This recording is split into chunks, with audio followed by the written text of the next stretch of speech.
All right, hey everybody, welcome back to our latest edition here of Behind the Curtain.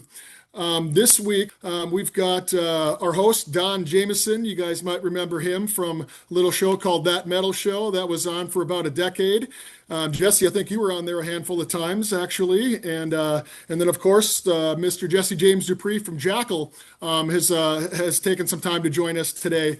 And really what we're going to be talking about today is the upcoming show here at Epic Event Center on October 18th, Saturday, October 18th, where Jackyl makes their triumphant return after 2 years back to Green Bay and Epic Event Center. So we can't wait to have you guys back. How does that? Thank you, Ryan, and good to see you, Don. Good to see you, brother. Man. Yeah. So, how do we line up with hunting season this year? Actually, we've managed to avoid it this year. We've we for the first time in I think 15 years we stayed away from November, which as we know is a pretty good chunk of your audience. So yeah, we're going to be a month outside of that this year. So we should be able to avoid it.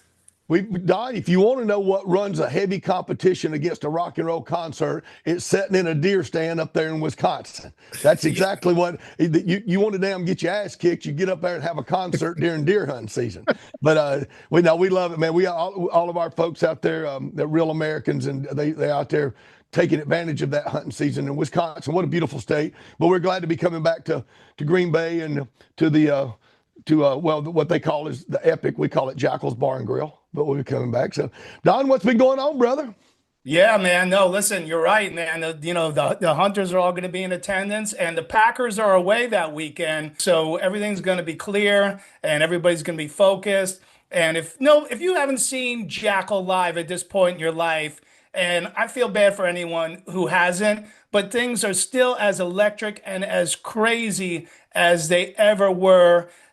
Am I getting old, Jesse, or are rock bands getting less dangerous? I sincerely feel like we're as lethal as we ever have been. I mean, it's been very, it's been a very blink of an eye kind of career, and I don't want to stop. And when I look back and start thinking about all the things we've been blessed to do, I'm very, very fortunate to have been able to, roll down the pathway that so many great artists roll down before us, and we don't take it for granted. Every show is Madison Square Gardens, and and of course the Epic. There, and I tell people this all the time. There is not, and it sounds like I'm just blowing smoke up Ryan's ass here, but there is not a nicer venue in the United States of America than the. I mean, that is awesome. Every single artist, is tore up about going there, and it's not just the venue being first class, and the production and the dressing rooms are just like a Four Seasons hotel kind of a,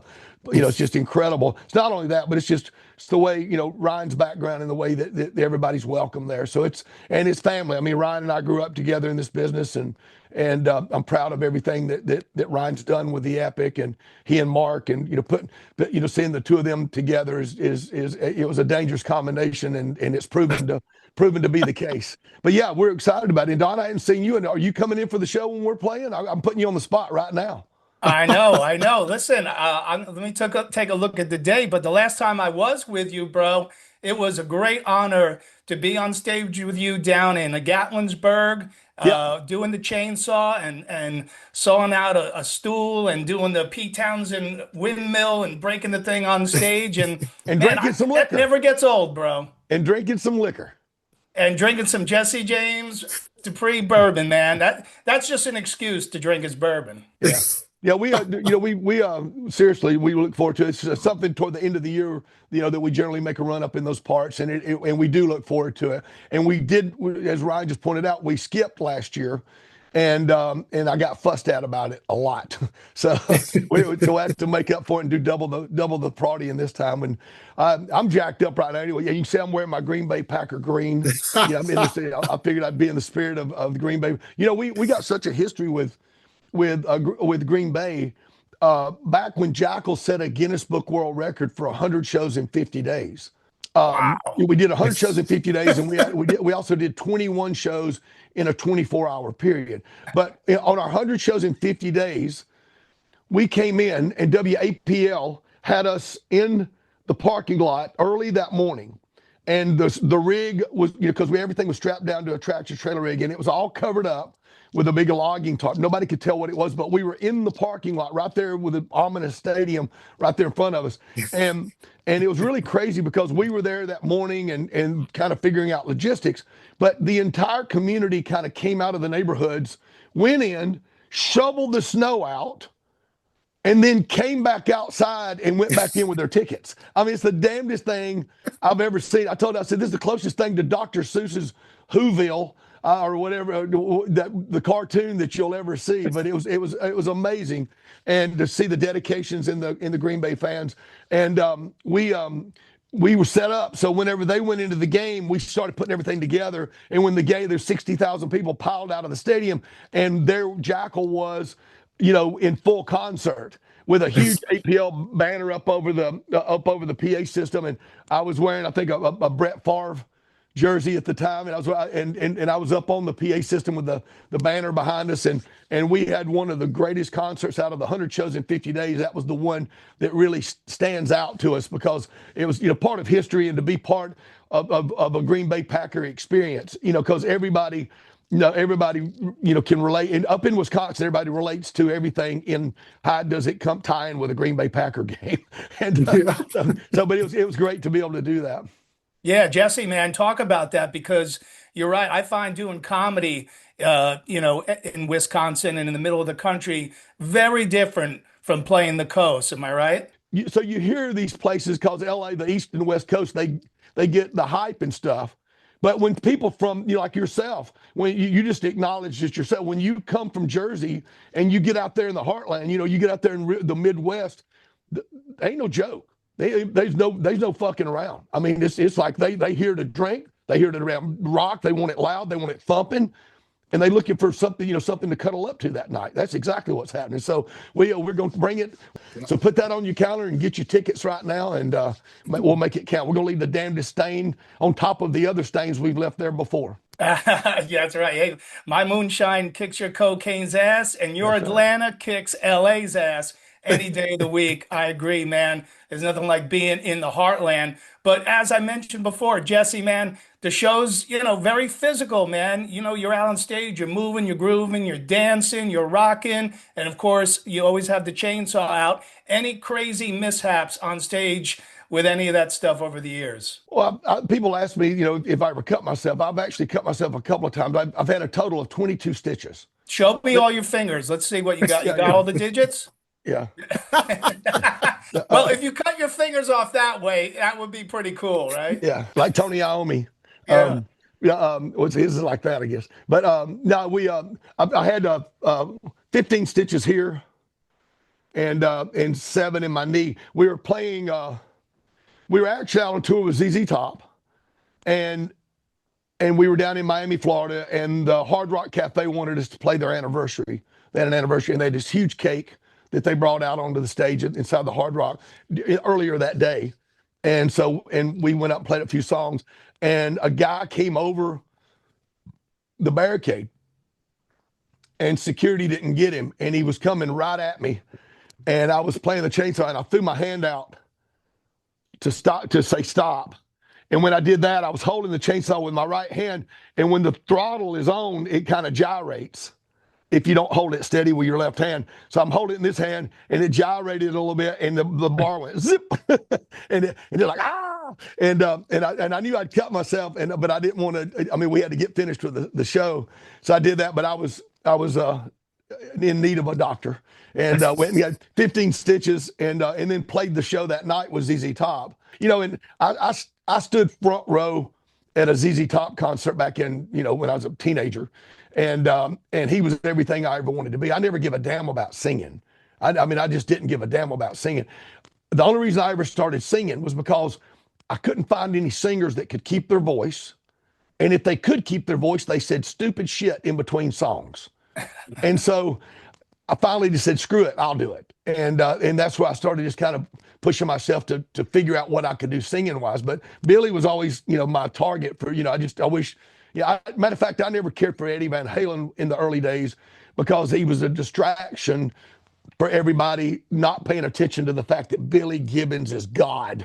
I mean, Billy could hold one note and bring you to your knees while Eddie was over there doing all the finger tapping. And again, Eddie is one of the greatest guitarists ever. So I acknowledge that. But I'm saying, for me, Billy Gibbons had more soul when you listen to those early ZZ Top records. So, but yeah, it's again, that's all the stuff that we play forward, whether it be ZZ or Van Halen or AC/DC or whoever, Kiss. And we had a record year at the Full Throttle Saloon. We had Hank Jr. one night, and we had Night Ranger one night in Tesla, and then we had Disturbed. They brought in the largest pyro setup that was in Sturgis this year. Of course, Jackyl played. We had Tim Montana open the show. It was really, really a great year and a record year for us. And next year's going to be even bigger because we're celebrating America's 250th anniversary, and the lineup is going to be just as big this coming year. And so if you want to make your reservations to be in Sturgis in August, that's pappyhoylecampground.com, PAPPYHOEL campground.com. And Ryan, you got to make a return there yourself. Ryan's been there. I've been there. Don, I think that's actually where I first met you for the first time. Was you were there with Faster Pussycat? It's probably 10 years ago. Yeah, I had a nice little stretch of Jesse taking care of me out there for a while. And God, what an amazing place that is. My God. Oh, without a doubt. I remember, man, we texted Jesse and said, bro, we want to come to the Full Throttle, me and Faster Pussycat. He's like, stay right where you are. He'd send his guy out in the van. They had one flat tire. He didn't care. He just rumbled on out, picked our ass up, took us down there, and then Jesse took care of us the rest of the night. And I met you that night, and here's the three of us here today, man. Amazing. Here we are, 10 years later, right? They must have fixed the other flat tire, because normally it's got at least two. I was going to say, it's normally two, isn't it? Hey, what's because Ryan said he only has one stool left. So I was thinking maybe if Ryan brings out a giant block of cheese, then maybe you could chainsaw through the cheese, on this show. Maybe change it up a little bit. Yeah, carve a Green Bay Packer logo out of it or something. Yeah. They called me. It's been a few years back. It's been a good while back, because there was a while where Atlanta had a hockey team. And the Thrashers. And so Travis Tritt sang the Atlanta Braves baseball theme. CeeLo Green did the Falcons football, and I sang the Atlanta Flames hockey theme. So we each sang their theme songs, and we cut a commercial for Turner Network, and they had me whittling on a big block of ice as I was singing the song, and really great shots, and I'm hitting the ice and it's flying everywhere. And then when it pulled back, I had carved the Atlanta Flames logo into the ice. but obviously they brought it professionally, and so when I stepped back, it looked like I had really done something. And but you talk about being under a production schedule when you're there under the lights and the people, and you've got to get the right takes. And they've got a block of ice that's melting. It's like, they're like, oh, we gotta go. But yeah, that's something I can say I did. It was pretty cool. Before we run out of time, though, I've got to give a shout out to Jesse's son, Nigel, who is a great musician in his own right, man. Young cat, great drummer. All the chicks love this guy. Playing with a great artist named Tuck Smith in Nashville. Man, your son, man, is kicking ass, dude. We're working on a solo record for him. It'll actually be his second solo record. He did a record that he played everything on the record when he was 18. Wow. That you can find online. You can find it in your streaming services, called Nigel Dupree. And but he's got a new record that he's working on. It's really great. And he was with me the night before last up there with that charity thing. And you are right. He's a beautiful guy. I'm so proud of him. He looks like his mother or his real daddy. I don't know, one of the two. But I paid for him, so I'm going to keep him. Now he's a good-looking kid, and it was funny watching him back in the backstage area, because like Kobe Collet was there, and a couple of other ladies that were there that I won't mention who they were there with. But it was funny to watch all those women kind of zeroing in on Nigel and making their way over there. It's like Ryan has that problem too. The girls want to talk. He's a handsome dude. But I tell you, I'm not gay, but I would slow dance with Nigel. I would. Trust me. Whenever I'm around Nigel, I make sure I'm not standing next to him. That's for sure. Now, but thank you for saying that. I'm proud. You know what? That's all we can do is raise good kids. Thank you for saying that. I'm very proud of Nigel, and I think he's going to do some great stuff this coming year. We're going to get him out there, and we're working on getting a video together for him now. All right. Well, you better put a condom in his hand too. Never mind all those guns. Clean it up, bro. I said, my wife is so ready to have grandbabies, she's ready to adopt one. But if he comes home with a kid, I'm gonna punch him in the mouth because he's still a starving musician, but we feed him. Exactly. Hey, so listen, Jesse, we'll let you go, man. Thank you for your time. October 18th. There's no farewell tour going. There's no Jackyl farewell tour, people. Okay, October 18th. Get to the Epic Event Center in Green Bay, Wisconsin, and see the man himself do what he does best. Jesse James Dupree, Jackyl, be there. Stay in touch, my brother. Good to see you. Ryan, thanks for hooking this up. You guys have a great day. People, don't miss it. Jackyl, Green Bay, Saturday night, the Epic. Pa-pow.